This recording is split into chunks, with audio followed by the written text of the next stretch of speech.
মানে তো অত্যাচার, অত্যাচার মানে তৃণমূল।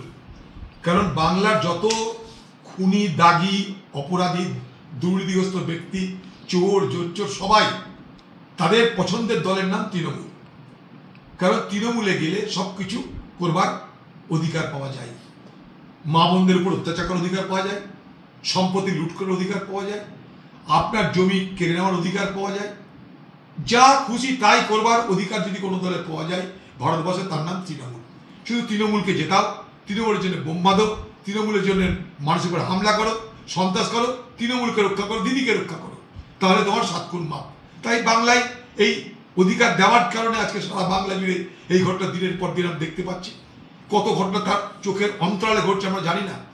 আজকে মিডিয়ার দৌলতে, সোশ্যাল মিডিয়ার দৌলতে, ইলেকট্রনিক মিডিয়ার দৌলতে ঘটনা মানুষ দেখতে পাচ্ছে, কিন্তু তার অন্তরালে আরও কত এই ধরনের ঘটনা ঘটছে, সব কিছু কিন্তু আমাদের নজরে নেই।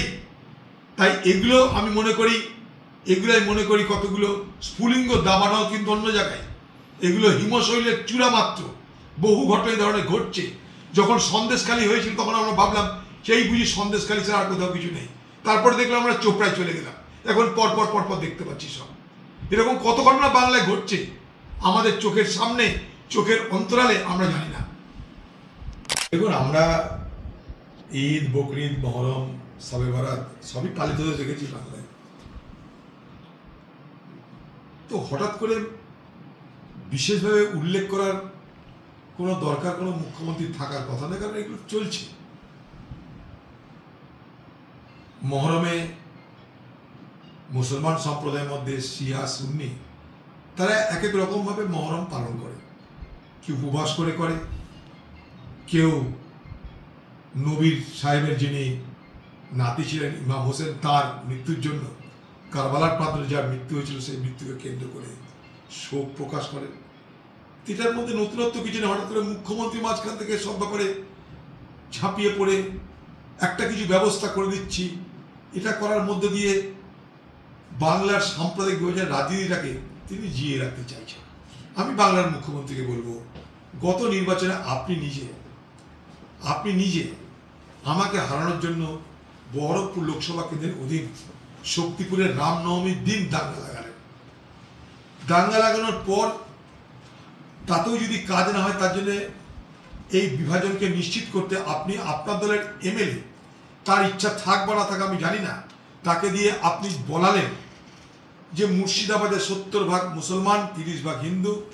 মুসলমান মনে করলে হিন্দুদেরকে মেরে গঙ্গায় ভাসিয়ে দিতে পারে। আপনি এভাবে বাংলায় বারবার করে ধর্মকে নিয়ে রাজনীতি কেন করছেন? প্রশ্ন এই জায়গাটাতে। মহরম, ঈদ, বকরিদ, দুর্গাপূজার যুগ ধরে বাংলায় চলছে, তার জন্য কোনোদিন আলাদা করে কোনো ব্যবস্থা করতে হয়নি। মিলেমিশে সবাই পালন করে, তাজিয়া, প্রসেশন সব মিলেমিশে পালিত হয়, কোনো অসুবিধা হয় না। আপনি নতুন করে বিভাজনের রাজনীতি করতে গিয়ে এই বাংলার যে সংস্কৃতি, সাম্প্রদায়িক সম্প্রীতির সংস্কৃতিকে ধ্বংস করছেন আপনি।